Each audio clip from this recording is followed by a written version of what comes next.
صحيح، يأتي التغيير الجذري دائما مصحوبا بالقلق والخوف، لكنه مجديا في الغالب، خاصة إذا كان مبني على الإرادة والتصميم. هذا الاستنتاج هو خلاصة تجربة رائد أعمال سويسري متخصص في الاستدامة. طبعا ماتيو بوفا ترك خلفيته المصرفية والعسكرية بسويسرا وقرر المجيء إلى دبي وإعادة بناء حياته من الصفر وابتكار ريادة أعمال مستدامة ومحافظة على البيئة. القصة طبعا بقية مع هالة بوعلوان ضمن فقرة موطن، الحلم، والانجاز.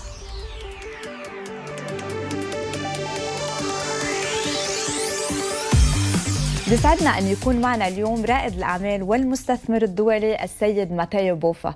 Good morning, Mateo. Great to have you here. Good morning, Halla. I'm very happy to be here with you today. Most welcome, Mateo. Mateo, they say change is good.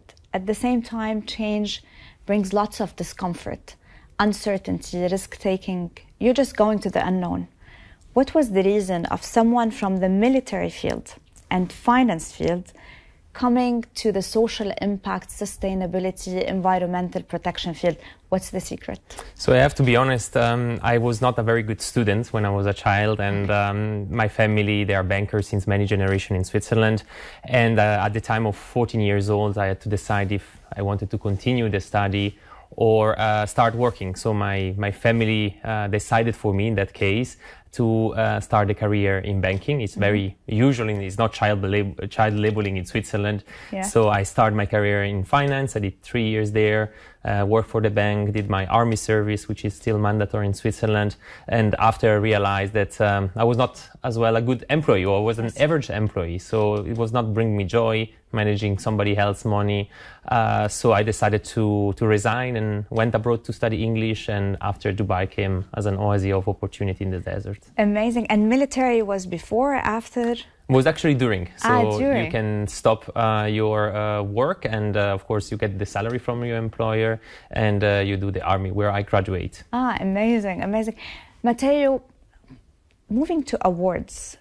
I know, like, sometimes if we don't need someone to tell us we're doing the right thing, yes or no, in order to keep going, but also recognition is good. It's rewarding in a way. It's something which tells us, you know, you are on the right path, especially if the awards come from different backgrounds, different countries, different fields.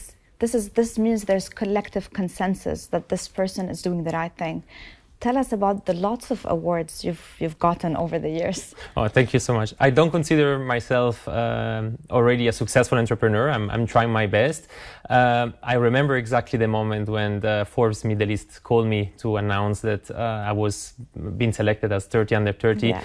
That for me was a dream come true. Yeah. I think it's important to recognize people, especially into the impact world and the entrepreneurship, to motivate other young people to try to achieve the same. Yes. And at the same time changing the world and making it a better place for the society, for the environment. Yeah. So I think it's important, and I've been recently awarded or recognized with the Golden Visa that just a few days ago I received the call. So that's for me something which I am extremely proud. And the UAE recognize this type of entrepreneur. It's fantastic. Yeah, and I know you have Forbes, you had nomination Green Entrepreneur, and also you were invited to speak at TEDx, if I'm not mistaken, right? Yes, TEDx was another check on my to-do list as an entrepreneur. There is still a lot of... What was the topic you spoke about? Was TEDx? social entrepreneurship and investment. So investing in young people and transforming trash to cash. So yeah, Impressive. find gems. So Mateo, social entrepreneur, social impact.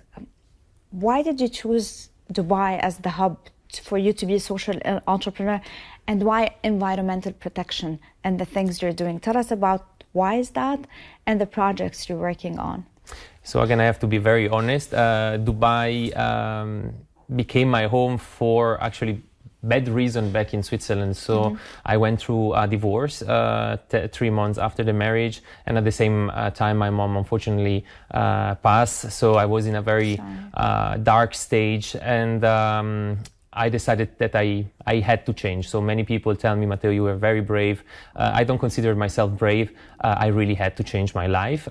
So from the bottom, I didn't really know where was Dubai and the culture. I just jumped in what I thought was the new emerging market, the Middle East, and kind of the capital of the region was Dubai from the media that I was reading in Europe. So I came here and I discovered that implementation of sustainability and social impact was something quite new. So I jumped on this train and very quickly from 2000. So you have two companies like Thali and Zofar. Yes. Right? So tell us a little bit about Thali. I know it's an interesting concept for shoes and all of that.